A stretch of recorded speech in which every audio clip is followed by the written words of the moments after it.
Hello everybody, it's Beetleman69 back with another video. Um, Today I got a mail call, got one item in, and then I got an album I'd like to discuss that some people might consider it controversial way. The record company compiled it, and we're going to talk about that. But first, I got this in the mail today. This is John Fogerty's um, first proper solo album, um, originally released in 1975. This CD has been digitally remastered. It's been a long overdue to have it done. I already broke the shrink wrap because this is my third time making this video. So it is what it is. But this CD was sealed when I got it. It's John Fogerty's, like I said, first proper solo album. His first solo album he did was an album of country music cover tunes, and it was under the moniker Blue Ridge Rangers, which he played all the instruments. And this album is no different. He played all the instruments on this album as well. It's really a great album. I like it. Track listing. Unfortunately, there's no bonus tracks. And this is the, open it up. This little gatefold CD inlay card, but there's no booklet. They didn't go, all out on this, just enough.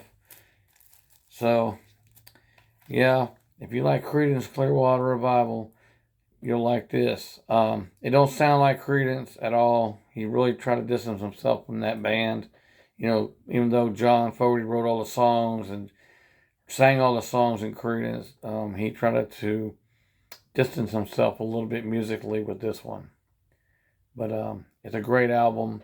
It had two, I'm not going to review it or nothing like that, but it had two singles that came off of this album originally in 1975. And it was the opening track, Rockin' All Over the World, which is a great opener. And then on side 2, or track 6 on this, Almost Saturday Night was the other single. Unfortunately, both of them didn't do too well in the charts at the time. But they're great songs, and it was just doing him a disservice by not, really charting like they should. So, yeah, check that out if you like Creedence Clearwater Revival, or if you just like John Fogerty's solo material and don't like Creedence Clearwater Revival, check that out.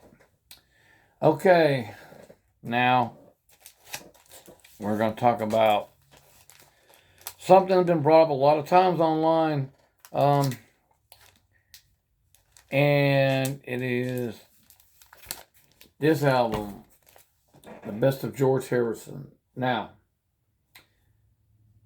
a lot of controversy on why the record company at the time, and I was going to show you, this is an original 1976 copy of the album on Capitol Records. But why would the Capitol Records put Beatle tunes that George wrote on this record along with his proper solo material? Now, I had heard that the head of Capitol Records did not like George Harrison. That's just what I've heard. So they, instead of consulting George on the material that should be put on this record, they took it upon themselves to compile it the way they wanted it, which I think pissed George off. So that being said,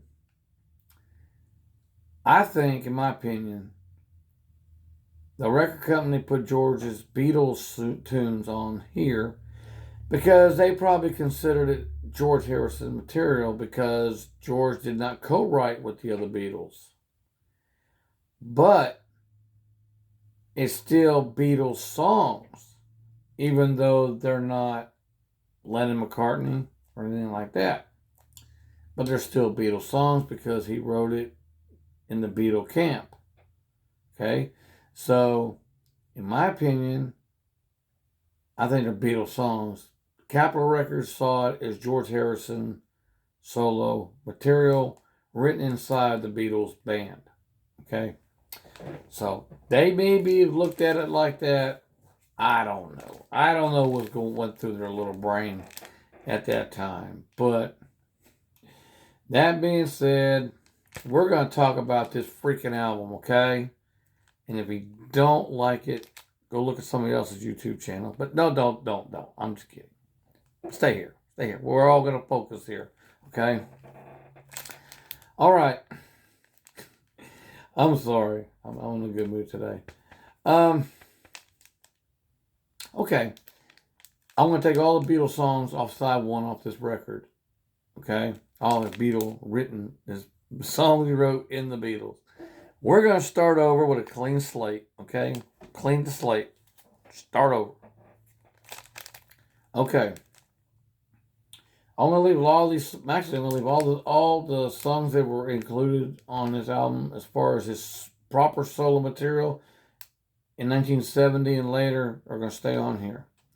Now, I'm just going to put these in chronological order because I do not have a list in front of me, so I got to keep my train of thought so I don't miss something or repeat myself and forget I said it already.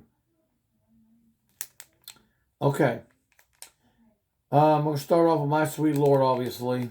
It was really the smash hit.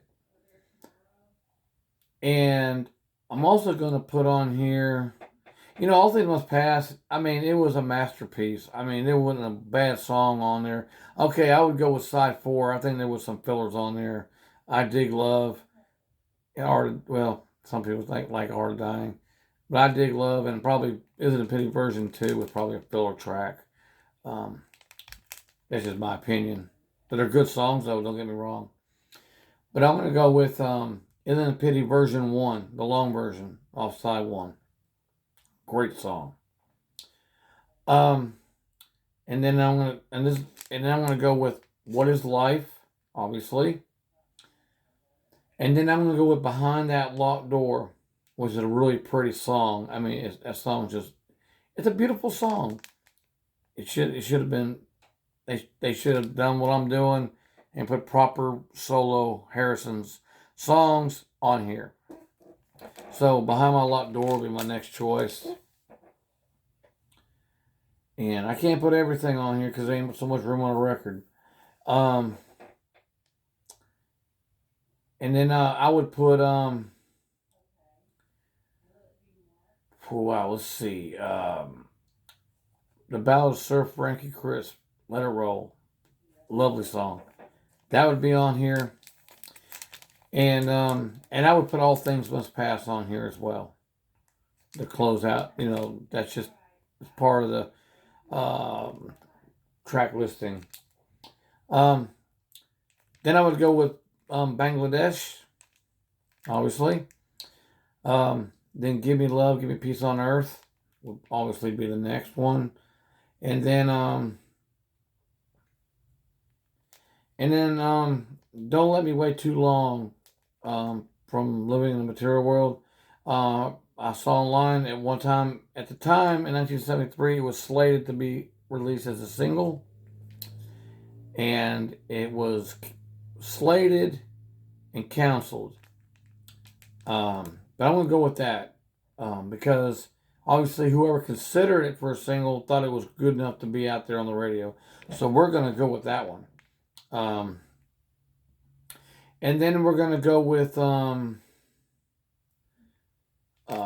Try Some, Buy Some is the third track off that album. And then we'll stop there. That's it, because that Living Material World is a pretty decent record, but it's kind of like he's dragging his feet a little bit, vocally compared to All Things Must Pass. So we're gonna stop there with that.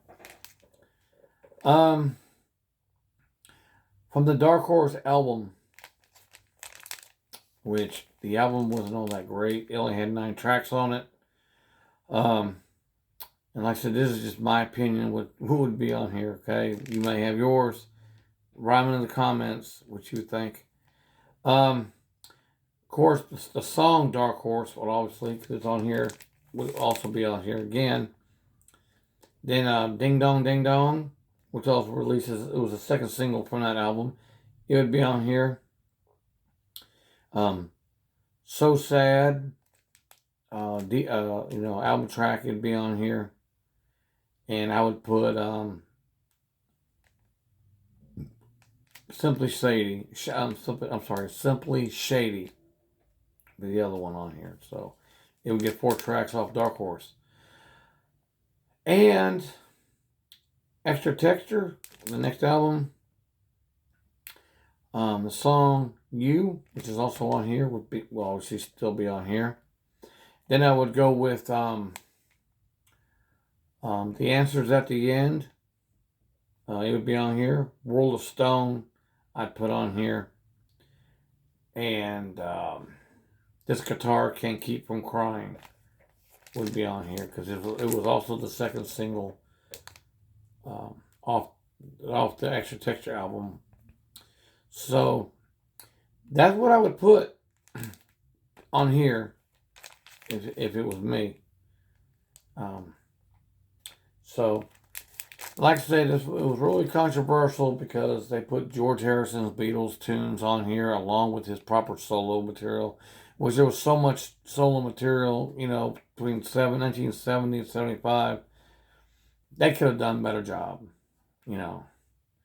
But I mean, what this album is, what it is, and it's a good album. Don't get me wrong, but truthfully, his proper solo material should have been the only thing on this record. Okay? Because it says the best of George Harrison, not the best of George Harrison and the Beatles. I mean, it was like them. It would be like if on Blasphemy of Past, that Ringo Starr compilation was the last Apple album released. It'd be like them putting "Don't Pass Me By" and "Octopus's Garden" on that record, along with his solo material. It just wouldn't make any sense. Obviously Ringo didn't write that. Those only 2 songs he wrote. So, but them sticking them on there on Blasphemy of Past, it would be out of place. And going back and again, the record company probably decided to put the solo material on there because, his Beatles songs on there because he wrote them and he sung them. So they considered it solo inside the Beatles, but it's still part of the Beatles camp, okay? And they should have just put a lot of his solo material, proper solo material on here, and left him as George Harrison, not George Harrison and the Beatles kind of thing. So I just wanted to point that out and bring this up because I know a lot of people talk about this record as saying, well, they shouldn't have put the Beatles songs on there, which they probably shouldn't have, but it is what it is. So that being said, that's what I would put on here. What would you put on here? Everybody probably going to have their opinion, which is fine. This is what this is all about. Discussion on this. So that's it. I appreciate it. And y'all take care. And I think I got 3 or 4 new subscribers lately. Thank you. Thank you very much for subscribing to my channel. I really appreciate it. I really do. It means a lot that people take interest in my channel. I don't have the best channel on YouTube, but I do my best to really show, put out product, you know, and talk about stuff like this, and have a little fun with it, involve, get people involved, you know, what would you put on here? That's what I told you what I'd probably put on there. And, but like I said, I really appreciate my new subscribers. Thank you very much. I hope to at least get to 800. I'm 50 subscribers away from 800. So I hope to get to 800. And, so I thank you a lot. I really do. Share this video if you got you got people that like the Beatles. Share the video with them. Share my channel with them. Thumbs up. It would help me on the algorithm on the YouTube. I really appreciate everybody watching and taking interest in my channel. I really do. And I'll catch you again soon on another video. Y'all take care. Bye for now.